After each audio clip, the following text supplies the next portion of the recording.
Today we'll wrap up our little module on the sexual revolution by continuing on what the historical context is in the West.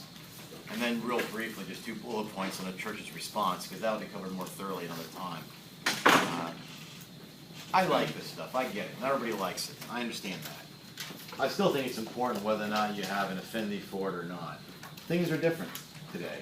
We started out by just talking about, the rate of divorce, the rate of STDs, the rate of fatherlessness. We're in uncharted territory. I think it behooves us to at least ask a question, how did we get here? It's very easy for us to grow up in a culture or a generation within a culture and to think it's always been like this. And then we find out otherwise, we have to, if you're a reflective person, you ask the question, what happened? Let me give you a case in point. You and I grew up with dating as is traditionally known. You meet somebody you like in high school or such. You ask them out, maybe you're at a game, maybe you go out to eat, you go over each other's house. That's relatively new. I mean, that's not, maybe a little bit the generation before me, but certainly not before that. Until you have the advent of the car and destinations, there really was not dating. So it's not a bad thing, but you have to ask yourself, how's that affected our understanding of marriage and human sexuality? It has an effect. And if you have any, question as to what did they do before, it was courtship. So anybody ever see The Godfather? Godfather 1, right? So you might remember when they were in Corleone, Italy, and you have Miguel Corleone and the beautiful Apollonia, and, they're walking down this path, almost having like an intimate stroll. They're not holding hands or anything. They're just conversing, and it looks like they're alone until the camera pans back, and there you see Nona and about 30 other people 20 yards behind them. I mean, that was their understanding of getting to know each other, all right? So let's just say, things are different for us. When I was your age, I never questioned that dating was a new phenomenon. To me, must have always been like this. So once you start asking questions, you start to get some insight into how we got here. So we already looked, as far as the sexual revolution starting. You notice I didn't start or end with the 1960s. We started back with the pre-Christian era, just a couple blurbs about ancient, Greece, Israel, Rome. Then the Christian era and how there was some stability in the understanding of human sexuality and marriage for at least 1,500 years.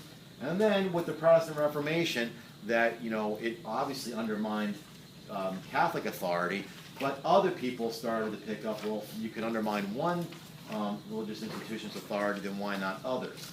And then you see into the Enlightenment, and these are not connected dots. These are all like moments, what I'd call watershed moments. It's much more dynamic than all of this, and I understand that. But by the Enlightenment, we see that reason became the sole source of authority.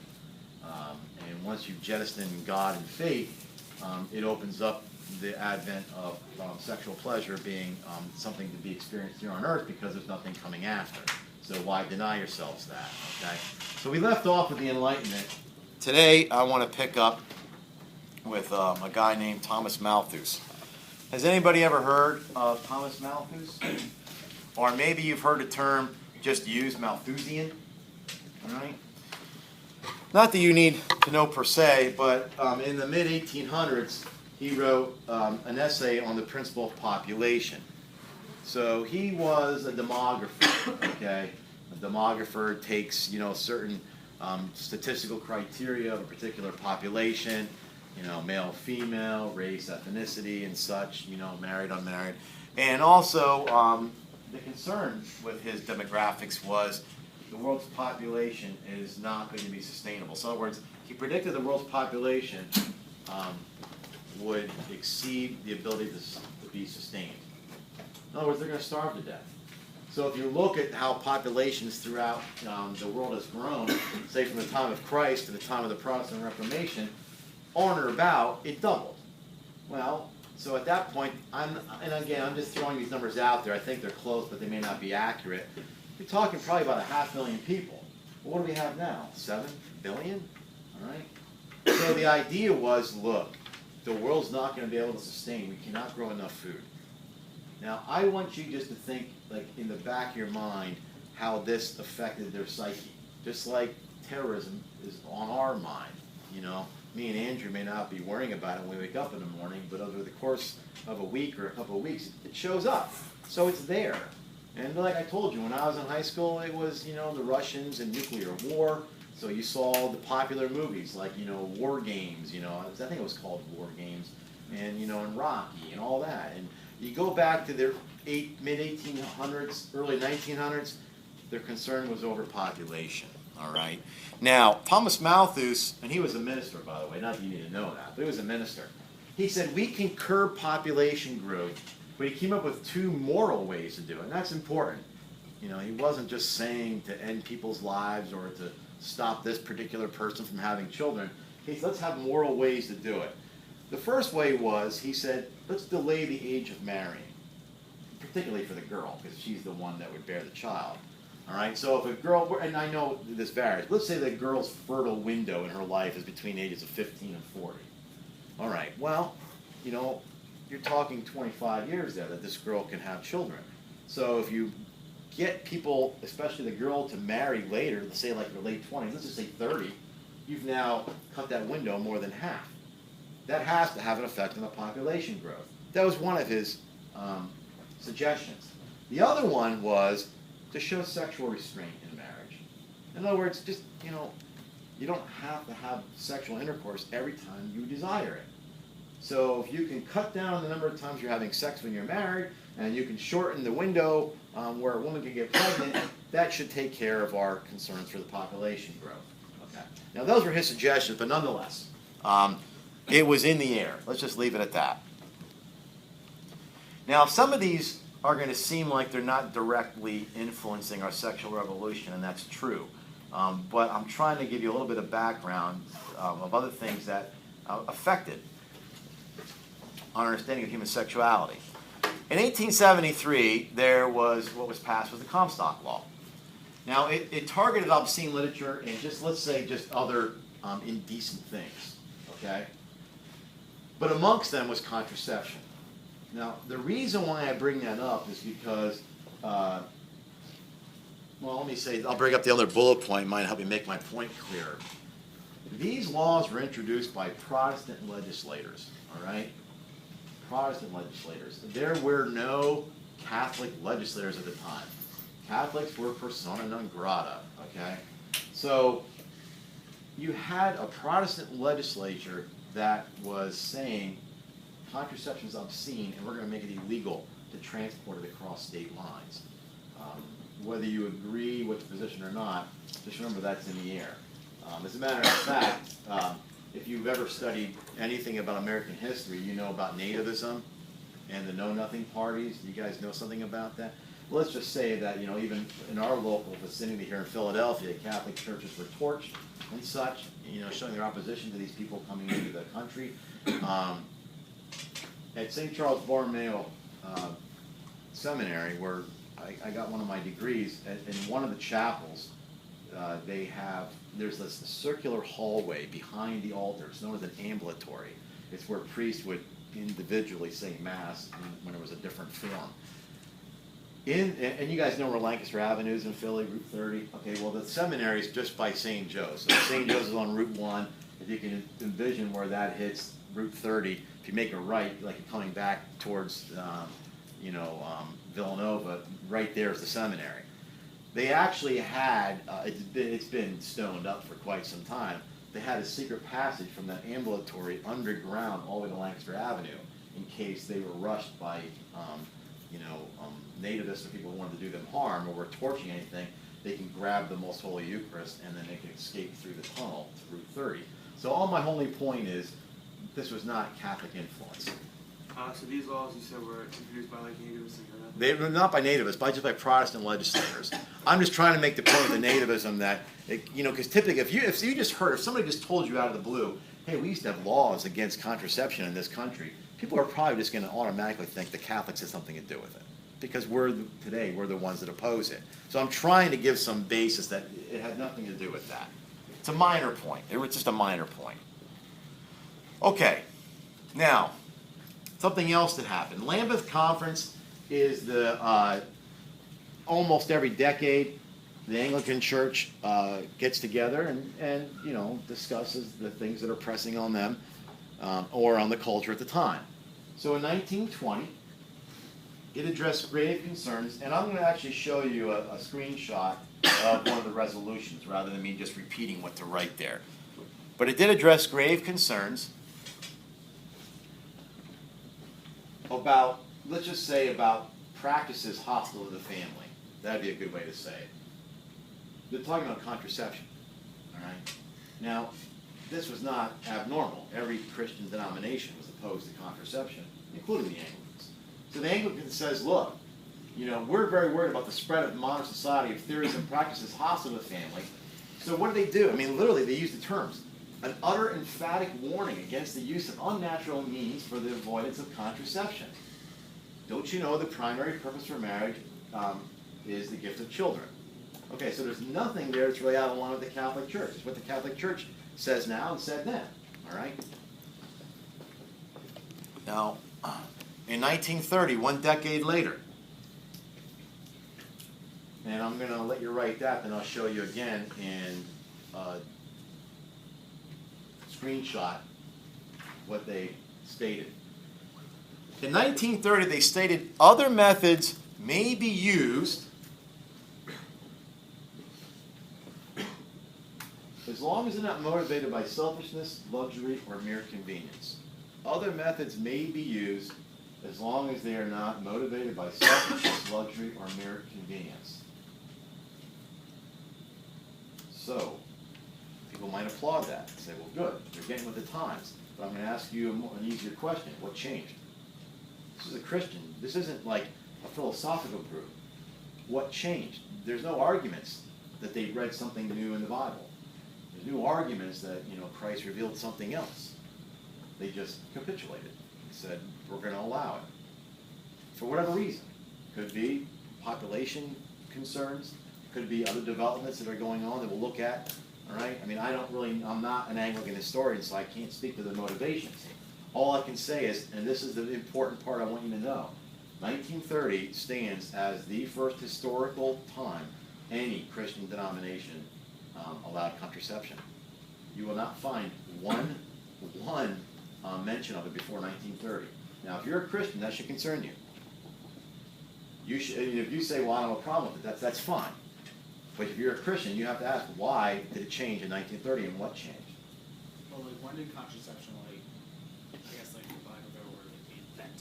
Well, I guess you can almost say it's always been around, all right? So there are always methods. The Egyptians used, I know it sounds odd, crocodile dung because of the acidity.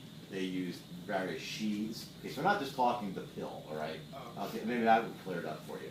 Other methods to avoid contraception. As a matter of fact, the pill there's talks about it, but there's no development of that at this point per se.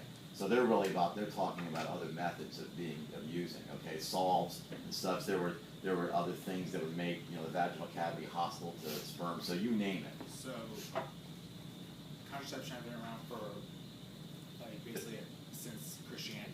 Oh yeah, way before too. As a matter of fact, people will say well, show me in the Bible where it says you can't use contraception.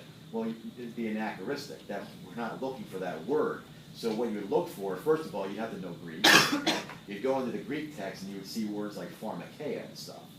Okay, well, we get the word pharmacy from.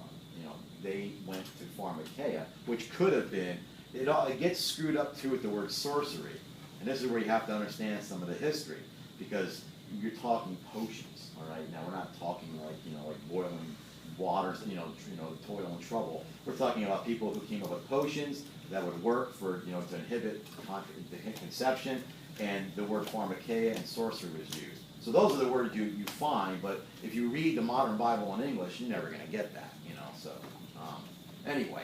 So what changed, right? So if I'm talking to another group, and I have been, right, where they ask me questions like why is the Pope allowed to change things? Why do you believe in a church that the Pope has the power to change things? Does it seem right? And I said, the irony is what you're saying it's kind of the exact opposite. If your church accepts divorce and remarriage, it doesn't matter if you like that. It doesn't matter. We're not judging who likes it or not. If your church accepts divorce and remarriage and they didn't before, that changed, right? Yes. Well, if your church accepts women priests, and again, you may like that. Didn't that change? Yes. Well, if your church accepts contraception and they didn't, even if you like it, that's different, yeah. Well, apparently your church has more power than my pope. I mean, that sounds like crass and may sound confrontational, but it is the truth, all right? So nonetheless, Lambeth Conference, 1930, the first time contraception was accepted by any Christian denomination. This is a misprint, please. It's Margaret Sanger, S-A. I must have had Peter Singer in my head from the last dialectic. It's Margaret Sanger. She founded the Birth Control League. It's now known as Planned Parenthood. So she's the founder of Planned Parenthood. She founded the Birth Control League. It is now Planned Parenthood. Nothing else really here to add, except she was arrested under the Comstock Law. So for some, for some feminists, she's a heroine. For other feminists, she's not a heroine. You know, my wife considers herself a feminist. This woman's no hero to her. Okay. Now, what's interesting about this, and the folks we have at our school going down to the Holocaust Museum, of the ones I thought of saying something to, I said, you know, I'm one of the guys, maybe I would piss you off when we're at a museum. I read every plaque. You know, I'm one of those people, you know, and just work my way down. I figure I'm there, I want to get something out of it. Well, one of the plaques I read when I was down there with Mr. Scully a couple of years ago was on the eugenics movement and how it began in the United States. And now I knew that, but not everybody knows that history. How is that tied into Margaret Sanger? Well, there's a link between birth control and eugenics, and I'll show you what that link is. Okay? And I'm not making a case that Planned Parenthood today is practicing eugenics or the control of, you know, eugenics to control the population, you know, to basically, let's just say have a master race without giving you the proper definition. It's what Hitler did, okay? So what I'm going to show you is just a screenshot, again, of the Birth Control Review, which was like a publication of Planned Parenthood. These are all available online. If you're going to read these newspapers, is really what they are. And by the way, this is just a blown-up column. So if you could picture, I don't know, 5 columns wide with this as the heading, it's just that you never would have been able to read it. So I just screenshotted the one part of the column and then screenshotted the heading. Birth control to create a race of thoroughbreds. Unity, right? So, we're glad to report that the influential weekly Nation has editorially recognized the science of eugenics must be dismissed as vague and Victorian. In other words, we can't dismiss it. Why? It is central. You know, eugenics is central. It has to be founded on birth control. For the proceedings of the Second International Congress of Eugenics, yes, we did have those here in the United States, the newspaper reading public gathers chiefly that the American melting pot, which, you know, my family came in on, is a failure. The differentiation between superior and inferior racial stocks is immutable and insurmountable. Eugenics, declares the Nation, though still young a field for research and offering delightful speculative possibilities, has attracted to itself both scientists and propagandists. The propagandists plead, families of better stock must procreate more to save the race from deterioration. What are they talking about? They're talking about, at that time, blacks, Italians, Eastern Europeans, right? I know it sounds odd for us today, but if I brought in, maybe at Wilson time, I'll show you my grandfather's passport from Italy, and it says on it, dark, you know? So, I mean, in other words, we want birth control, but because we have this Malthusian understanding of population and what it might do to us in terms of starvation, we can't just let anybody breed. We need the better stocks to breed, and we have to have the lesser stocks to stop breeding, all right? Now, this went on. As a matter of fact, if you go and read more of this history, you'll read how they are praising young Adolf Hitler in the 1930s. Here's a guy that's doing it right. He understands what we're trying to do, because they had not yet known the atrocities of the Holocaust. After that, then it all died away. Eventually the names changing and stuff, you know, and today we have Planned Parenthood. We don't want anything associating with this, right? So a little bit of a switch in the 40s and such. Anyway, just something else thrown in, because the pill's going to be, you know, a book just came out a little while ago on the pill. I saw it on Amazon. Well, I got it on some news feed. I went to Amazon, marked it as one of my, you know, hopefully a future purchase. It wasn't written by a Catholic. It just, you can't understand the history of sexuality without the advent of this pill. You know, even if it's euphemistically called the pill, right? So, We'll talk about that next, I think. Maybe not yet. Okay, so William Reich was a psychologist. If you happen to go down and ask Mrs. Hoffman about William Reich, she will roll her eyes and mumble something like he's a strange idiot. But nonetheless, he had some effect. At least, let me say this. Even if we say he didn't have a large effect, he represents something that was happening in the time. So that's why I chose to talk about him. Okay? He's a psychologist who posited that violence and economic disparity was caused by sexual repression. He said that violence and economic disparity was caused by sexual repression. So he's a psychologist that was somewhat concerned with the effects of sexuality on us as human people. Anybody want to guess who he was a pupil of? Who was his teacher? Anybody want to guess? It's obvious. Sigmund Freud. Yeah, he was a pupil of Sigmund Freud. I'm not saying Sigmund Freud, agreed with this. I'm sure he did. But nonetheless, he understands that. Yes. Yeah, positive violence and economic disparity was based in sexual repression. Now, the reason why I included this, because I think there's a neat little, something you can build off of this. First of all, you're starting to see a real push against conformism, right? Like, be your own person, think for yourself. Things that seem so, natural for us today. You're starting to see, if you're a cultural critic, you're starting to see the advent of this stuff. Has it existed before? Of course. There's always people that wanted to be nonconformists, but now you're seeing like a wider cultural movement towards that, right? And what do they want? Reich wants a morality based on sexual pleasure. This is post-Enlightenment. There's no God. Live it up.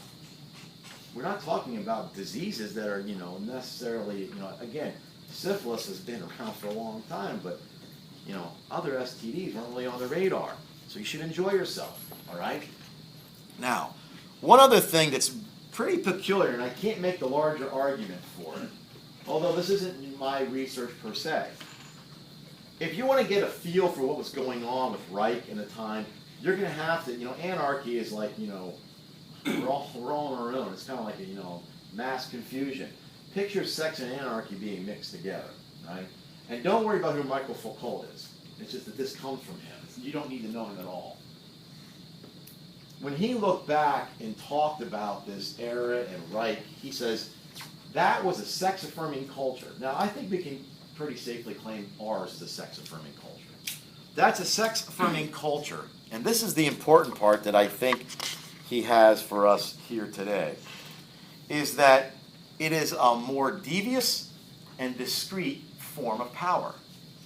It is a more devious and discreet form of power. In other words, it's discreet. It's like under our radar.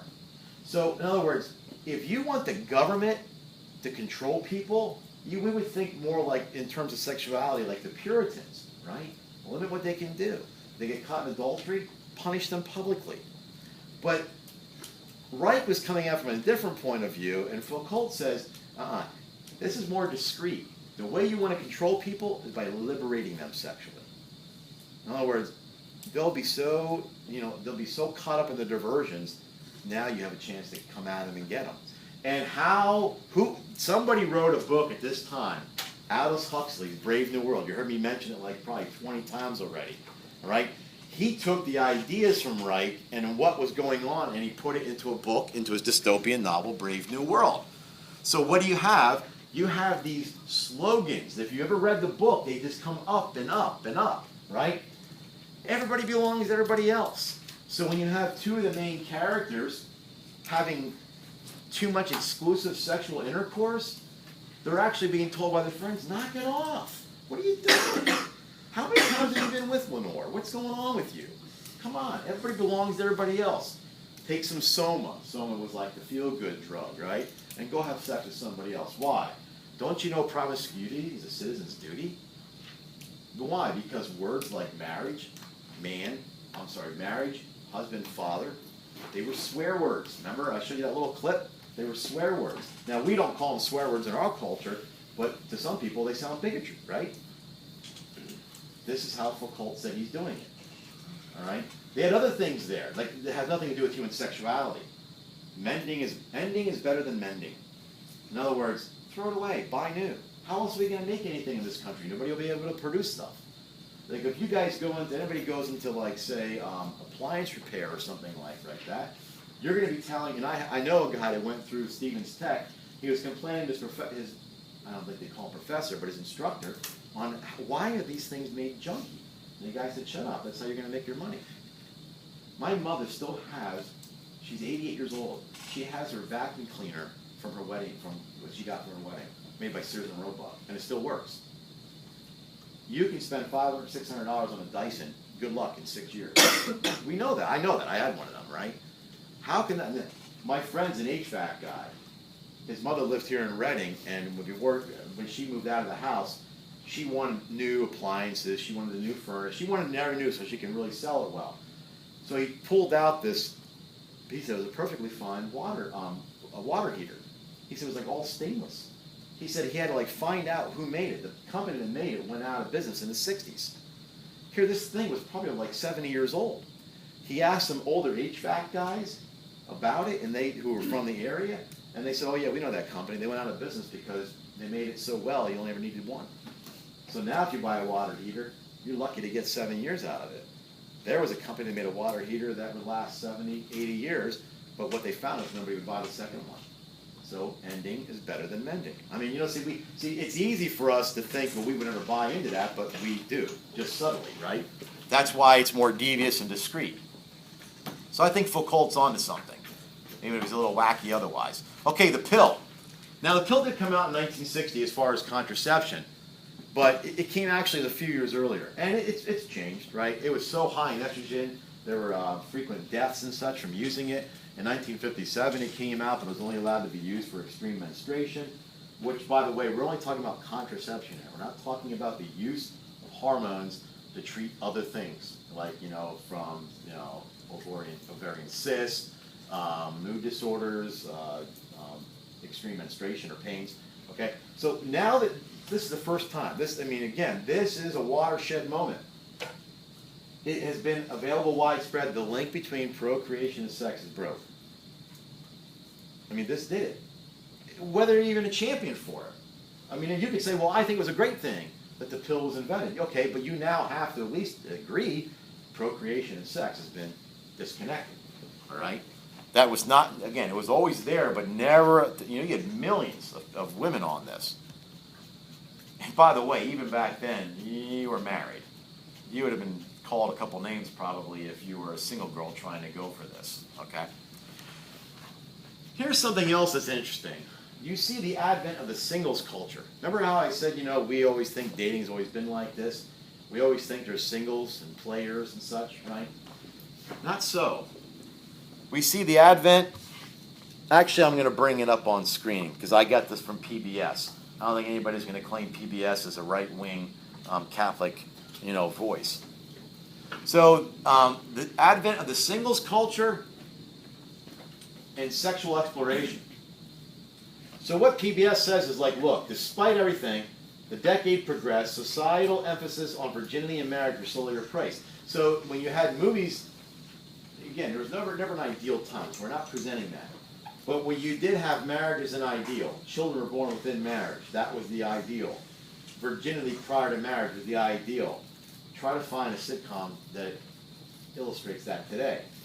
We've been replaced by the Single Life and Exploration. Hugh Hefner put out his racy new magazine, Playboy. It's so racy they stopped showing pictures in it because nobody wants it anymore. It's not racy enough. It doesn't show enough, right? And Helen Gurley Brown's book, Sex and the Single Girl, championed the career woman. So now we have, sitcoms and such of women in their 50s and 60s who are always career women, Sex in the City. I guess you can get some of that from that. But it destroyed the notion of old maid. Where I grew up, there were 3 Dalton sisters that never married. We didn't call them spinsters, we just called them old maids. Well, maybe today they'd be career women, okay? Again, it doesn't matter if you like it or don't like it. We're just trying to say what has led up to what we have today. Now, we're going to do this larger in another day. But I just want 2 bullet points. And I want to make something. Do you have a question? What was the end of the singles culture. Singles culture and its sexual exploration. Okay, according to the PBS. That was a PBS documentary on sexual revolution, by the way. I missed the one last part of more devious and discreet. What? Form of power. Okay, so in 1968, now I'm going to Humanae Vitae is on human life, Pope Paul VI, reaffirmed the interdependence between unitive and procreative aspects of sexuality. Okay, it reaffirmed the interdependence between the unitive and procreative aspects of sexuality. Let me just say something about this. The Catholic Church, I think, doesn't get a fair shake on this. People really do think, as I did when I was young, that there's these pony hat, red hats in Rome that make up these decisions.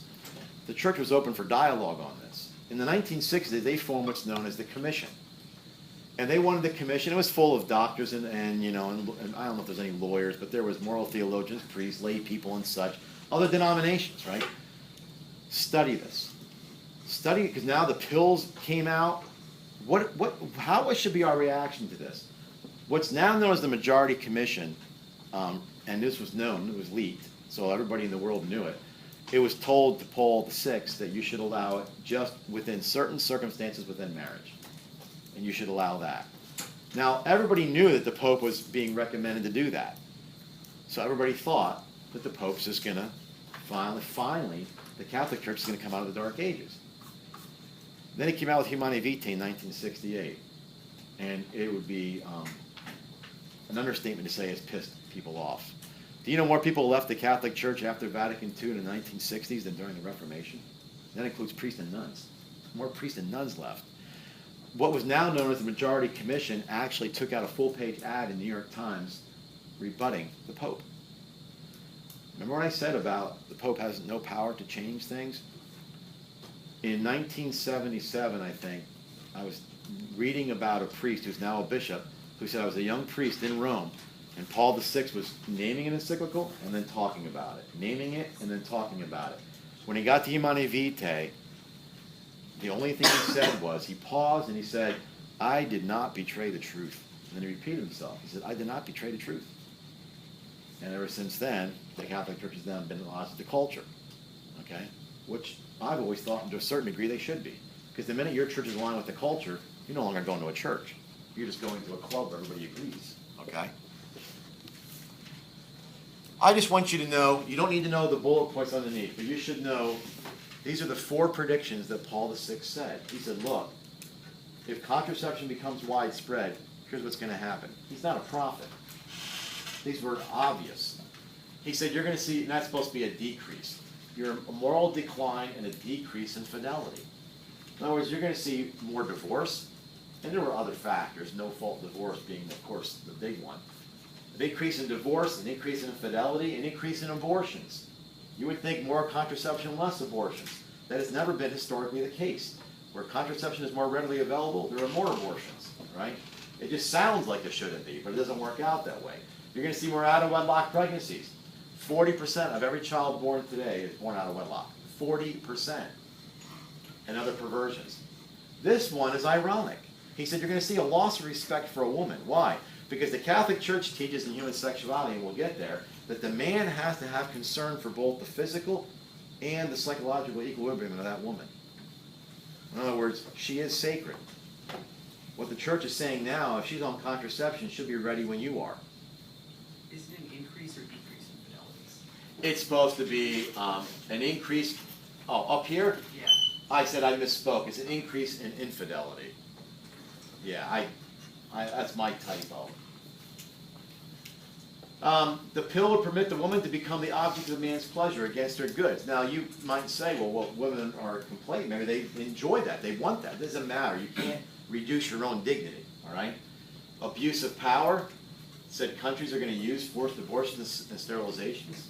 Just go Google China and forced abortions.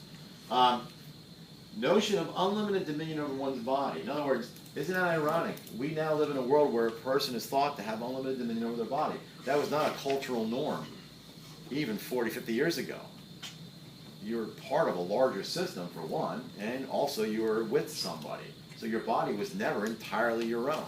And it's still that way, but we've had more unlimited dominion over it, okay?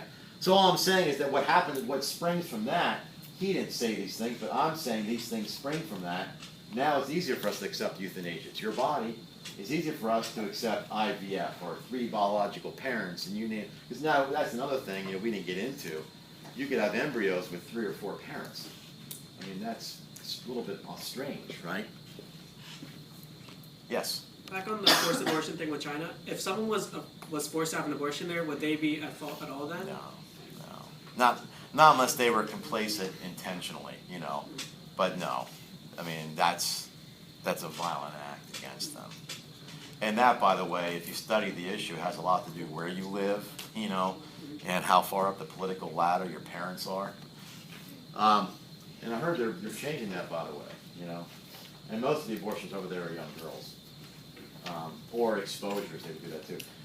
Okay, now you won't hear me use the term theology of the body so much. I understand that you guys had that in a lower grade.